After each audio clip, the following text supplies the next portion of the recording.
everybody. This is Josh Becerra from Augurian. This is episode 13 of How I Work with Ben Saylor, Inbound Marketing Director at CoSchedule, a work management software platform designed for marketers. Thanks for being here, Ben. Yeah, thanks for having me. I appreciate it. Yeah. So I know your path started in journalism, but you somehow found your way to marketing. So tell us a little bit about the journey and how you ended up at CoSchedule. Yeah, absolutely. So you are correct that my path started in the journalism world. I went to college for journalism and PR. And then like initially I really wanted to be a music journalist, which I knew was kind of a long shot. You know, there's not a ton of full-time gigs in that field, and it's still something that I do on the side, just like on a freelance basis. Like as what kind of music? What's your jam? Mostly rock music, Right. mostly underground punk and indie rock bands. I like it. Which yeah, I mean, it's a very fulfilling passion project, if not a particularly financially lucrative one. Cool. So I kind of knew from the beginning when I was in school that I would probably need to find some other field to get into. Even though and that was why I added a PR emphasis to my degree, was because I kind of saw the writing on the wall for the journalism industry. And kind of knew that journalism in general was going to be a difficult field to break into and to be able to build a sustainable living Sure. in that area. Yep. But I knew that the skill set was relevant elsewhere, like in PR and other areas of marketing. And so by the time I graduated, I had kind of steered, my skill set more in that direction, and had gotten some relevant internships and things like that, and made sure I had a good resume and a good portfolio.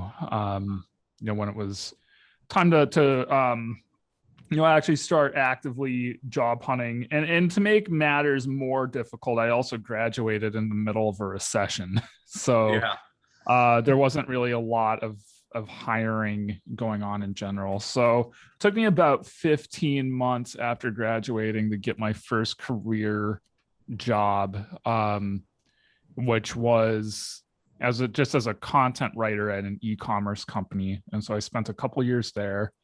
And then I went to an agency called Sundog Interactive, which was recently acquired by Perficient, which is just a very large agency with locations all over the country. I spent about a little over a year and a half there, working with manufacturing and healthcare and financial services companies primarily.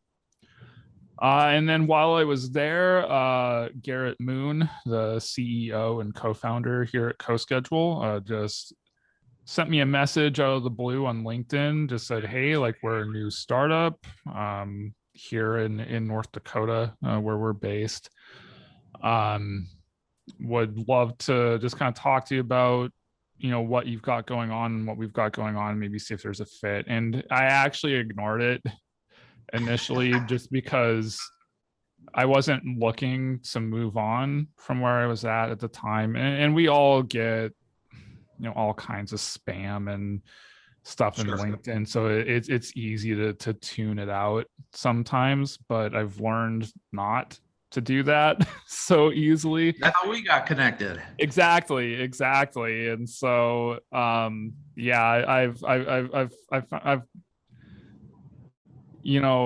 gotten so many cool opportunities, through that platform. I think for as much as people like to dunk on it,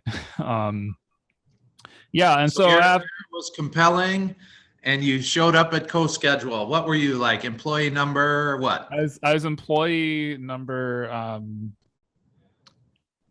26 with the company overall, but I think I was like maybe employee like probably like 7 or 8, like working on CoSchedule. Garrett and our other co-founder, Justin Walsh, they ran an agency called Today Made, which is like a technology agency, and they actually developed CoSchedule as a WordPress plugin. It was like a side project, like this other like product that they were kind of selling on the side. And when they saw that CoSchedule was just picking up so much steam and it really looked like it was something that had the opportunity to flourish as its own company, they sold off the agency, like the branding, like the IP, I guess you would call it, but kept all the talent and just rolled all their people in the CoSchedule. And so that happened like a week after I had started with the company. Thinking that CoSchedule was going to be kind of like this small thing, and then they rolled 80% of their headcount into this one thing. And so I was like, oh, like this has got to be something pretty serious that I've gotten myself into here. So yeah, it's awesome. It's great when like a side project can like go boom and all of a sudden it becomes the core business. So you know, a background as a writer, thought about journalism, love writing. You're a big believer in SEO and content. Yes. And I know that CoSchedule has amazing content, and that program that you're running is quite successful. So why don't you tell us like the top 3 things you try to accomplish with every piece that you're publishing? Yeah, absolutely. So upholding what we call our standards of performance for content with everything we publish is extremely important. And it's really what I tie a lot of our success back to. So 3 things that we want to accomplish with every piece we publish. Like first and foremost, it needs to be actionable. And I feel like that's kind of a vague concept to a lot of people. And it means, it means different things to different people. But what it means to us is that every piece, if it's going to tell the reader to do something, it should also show them how to do it. Got it. A lot of content out there will just cram as many ideas as it can into a post, but it will leave the reader with really no idea how to actually go implement anything, because it's just jumping from one thing to the next, like very rapidly. Or it'll just be like, it'll just kind of tell you like, hey, these are things that you should do. And then you're just kind of on your own to figure it out. So, so make it actionable. That's 1. Yes. 2, we want to make sure it's comprehensive. That's really not as groundbreaking of a concept now as it was like 5 years ago, because I think the industry is generally caught up to understanding the value of comprehensiveness. But like what that means, I think a lot of people take that to mean like your content should be really long. What we take it to mean, and what we think marketers should take that to mean, is that you don't leave out anything that's important in that content. So Google's goal is to get people the information they need in as few clicks as possible. And so when you create something that can answer the whole query in one click, you're serving the user's goals, you're serving Google's goals, you're serving your own goals. And so that's really important. Cool. The last thing, and this kind of gets to be subjective, like anytime you're talking about quality, but we want to feel like everything that we publish is the best thing on the internet for that topic. And if it's not like objectively the best, at the very least, we want to make sure that it is introducing something to the internet that does not exist already. So there needs to be either like a unique angle or just something in there that is missing. I love that. We talk about, you try to be the best answer, right? Like that is really what you're going for. And so sometimes there's other great answers, but if you can have like a unique point of view on something, that's where Google will start paying attention to you. You might end up showing up in some of those snippets at the top and all kinds of good stuff. So, Absolutely. like with this finely tuned SEO content program that you have going, are there any new like inbound initiatives or ideas that you're thinking about that you're excited about for the next 12 to 18 months? Yeah, absolutely. There's several. So at this point, our blog has a lot of content on it. And we have over 600 blog posts. Wow. That are just focused on, providing value to an audience, and are just meant to be like really strong educational pieces on just how to do marketing, in general. So I can see us in the next 12 to 18 months, like really pivoting away from maybe not publishing so much stuff that's new, but rather just building upon what we already have and really making sure that our most important content, our top performing content, remains our top performing content. Yeah. And just making sure that we're refreshing things, keeping things up to date, and not letting that content rot. Something else that we've seen success with, rather than just creating blog posts, is creating like more robust, I think like the term that people use is like topic clusters or content clusters, but like multi-page like guides, just like more in-depth resources. That's something we've seen some success with, and we'll likely do more of that. Yeah. Again, it gets back to like being the best answer. Like if you have a broad topic that warrants something that robust, that's definitely something that we want to do more of. Yeah. And then also we're starting to pay more attention to CRO, and making sure that our content is not only providing a good experience for readers and for potential customers and current customers, but making sure that content is converting the way that we want. And so really, I would say we're really going to be focused on making the most out of what we have. Yeah. I think sometimes as marketers, as particularly in content marketing, it's easy to kind of get caught up in this rat race of like thinking that you've always got to be doing something new, and then just like shipping something and then immediately moving on to the next thing. And I think that's something we've probably fallen prey to a bit, over the years. And so it's just kind of a pivot that we're making, just as as our company and as our content marketing operation, that's kind of the direction I see us moving in. I love that. I mean, with 600 blog posts, I'm sure you got lots of stuff to refresh, and you probably have some really high performing things. We've definitely seen the positive outcomes of doing blog refreshes, of doing CRO. Definitely think you're on the right track there. So that sounds awesome. When prepping for today, you mentioned, or I kind of wrote down a quote. You said, the way you get things right is by getting things wrong sometimes and learning. Yep. So tell us a little bit about what you mean by that.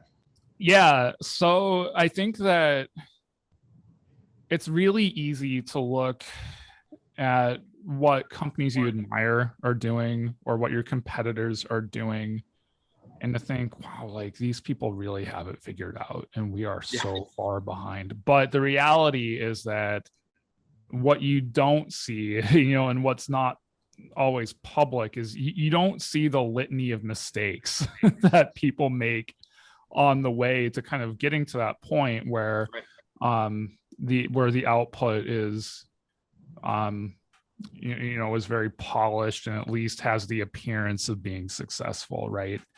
And so I think as a result, I think what that kind of drives marketers to do is they won't ship anything that's not perfect. They won't ship anything that they don't think is on par with what these other companies are doing. And it's really unfortunate because the way that you get, like the way that you find success with SEO and with content marketing is you have to do lots of small things very quickly and learn as much as you can from those things, and try to find like just the little like sparks that kind of like indicate that like certain things might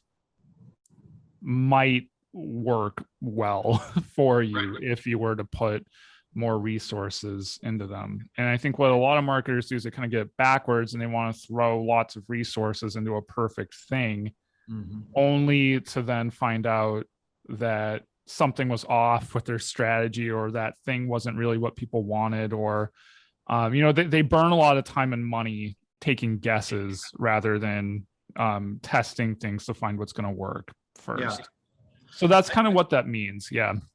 I mean, I think for us, from our perspective, especially in SEO, is you can read a lot of blogs about, hey, this is a best practice, or this is what's working now, or here's a new strategy or tactic that somebody has vetted, and so it's everybody should start adopting this.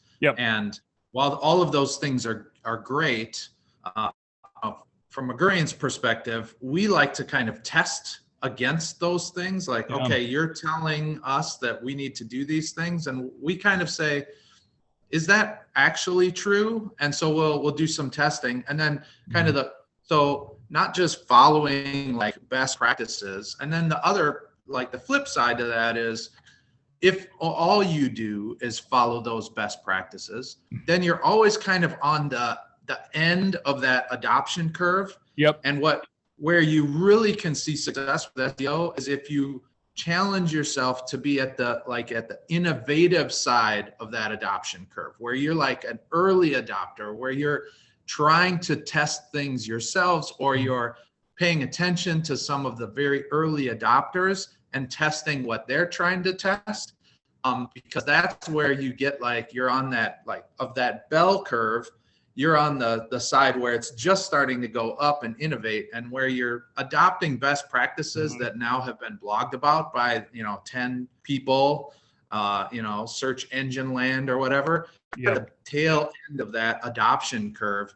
And so you might get some benefits, but it's not the same as if you're an early adopter. So I totally get what you're saying about trying to do new things, and you might end up failing, but that's okay, because the things that you do get right will have like a compounding, lasting effect. Yeah, absolutely. And you're not going to get it right all the time, but that's also not the point. I mean, like I think you really nailed it, just in the way you articulated that. It's like failure is part of the process, and it's a lot better to fail at something small and move on to a different idea, or to refine that idea, than it is to like go all in on something that you were told was going to work, or that you were told was a best practice, or whatever the case may be. And then to have that fail, that's a lot more costly and a lot more stressful and just anxiety inducing than shipping something quick that might not, the thing that you ship might not look the best. It might not be perfect. But that's okay. Like if you can kind of get comfortable with just skinning your knees a few times before you get it right, then that's how all those companies that people think are so genius, that's how they get there, and you don't have to be a wildly innovative, creative mind necessarily to get the kinds of results that those companies do. You just have to have a culture of testing and a healthy tolerance for failure. And that's, and like you said, that's what keeps you ahead of the curve. Like if you're just following what other people are doing, you're already behind, so and you're never going to get off that hamster wheel of just constantly feeling like you're never quite getting it right, and that someone else is always 2 steps ahead of you. And But and I think if you can kind of not worry about that so much and just focus on trying to find what's going to work for you, like at least like what I found is like sometimes that will lead you to doing things that cut against the grain of public opinion a little bit, because you can see that they work in your specific circumstance. And it might also mean like doing things that really aren't that groundbreaking at all, just because they work. Like sometimes best practices are best practices for a reason. For sure. But you want to validate that against your own experience, like you were saying. And somewhere in the middle there, I mean, that's where you really find success. Cool. Okay, so last question. So CoSchedule, you guys are doing a lot of awesome things. One thing I like to ask guests is, who are you paying attention to? So you said, you look around and you see other companies that are doing cool things and you think they have it right. So there are those kinds of companies. So tell us, like, who do you think is doing a amazing job at marketing online, or who's killing it right now? Yeah, absolutely. I mean, there's a lot of names and a lot of companies I can throw out there, but I'll maybe just focus on a few. One of my favorites right now is Ahrefs or Ahrefs. I actually don't know how they pronounce it. I always feel like I'm getting it wrong. I'm not going to try. But we know who we're talking about. Yep. But yeah, I mean, we use that's the SEO software we use. I think they make a really great product, and I think they have a very smart product strategy. Just like everything that they put in, like the features that they add and the enhancements that they make always strike me as being very smart and focused on the right things. And also like their content, they don't really do anything wildly groundbreaking by any means, but everything they do is extremely good. Yeah. And very smart and very insightful, data backed. Like if I see a blog post from their blog, I know that that's going to be a good post that I'm probably going to learn something from. So I really think that they're really setting a really good example, I think, of how to do things the right way. Cool. So they would be one for sure. Someone else that I like on LinkedIn, John Bonini from DataBox. Okay. He has it's a pretty low cost. I think it's like $10 a month. He has like a side hustle called Some Good Content. And everything that he posts on LinkedIn is just consistently just like some of the best, just like content marketing education that I think that anyone out there is really like putting out right now. But, and again, I feel like he's consistently focused on sharing the right things that people actually need to be thinking about, and then actually like goes the next step into actually like showing people how to do those things. So I think he's definitely somebody worth looking up, and like the DataBox blog in general, I think does a really great job. The way that they handle expert roundups in particular, I think is really good. We've all seen plenty of pieces that are like 50 random tips from a bunch of people in the industry. And it's just a disjointed mess of random advice. And sometimes it's useful. And I'm sure that content does, I'm sure it drives results because you have so many people that are included who are then going to want to promote it. And so it gets amplified that way. But they're really good about rounding up lots of like they'll round up like all their like quotes and tips and things from industry thought leaders and whatever, but they're really good at taking all of that and like stitching it into an actual like coherent narrative. So it's not just like a copy paste list of a bunch of stuff people said. Like there's actually like a narrative structure to it, which is it's such a simple thing, but no one else really does it. That I can see. And then lastly, I'd say just for like doing really an example of a company doing really good content marketing, the Zapier blog is top notch. I have hired freelancers not solely because they had Zapier in their portfolio, but that was a really strong indicator that those writers know what they're doing. Because I think that blog has set such a high standard for themselves that, I mean, they don't miss when they publish. It's always really good stuff. And I think that they're another really good example of a company to look at. I guess the one last example I'll throw your way, because all of those examples are very focused on SaaS. Right. So for a company that's kind of outside that space, my favorite brand doing marketing on the internet that I will talk about anytime I get the chance to do so. Like today. Like today, like Okay. like this conversation we're having right now. Let's hear it.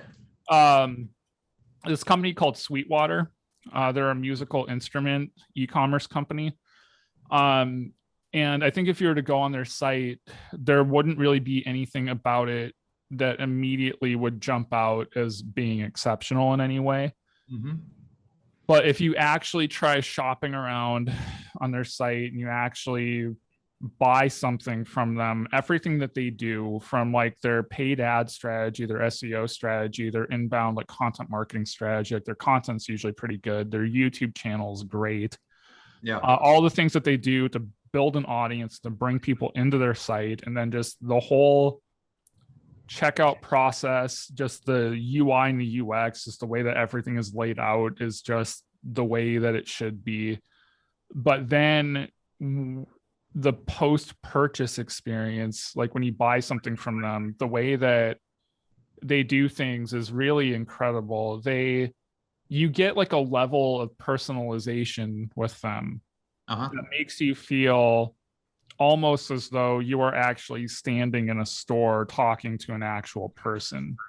That's very cool. Which is because in the way like there's got to be some like fairly complex back-end technology and like CRM and automation and all this stuff, but every time you buy something from them, you will talk to the same person every time. Like you become like you're assigned to like an account manager who will follow up by email. Like you'll get a phone call, be like, hey, how's that thing you bought? How's that working out?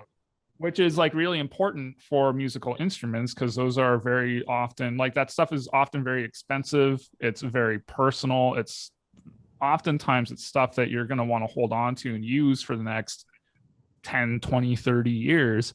And so they really go the extra mile to make sure that you're getting the support you need and that you're happy with what you bought. And what's really incredible about them is that they have grown in a highly competitive space. Like they've gone from being practically nobodies on the internet to being who I really see as like the front runner in that space. And like they've knocked off competitors that are massive, that would have been unthinkable to think that these companies were ever not going to be the top dog.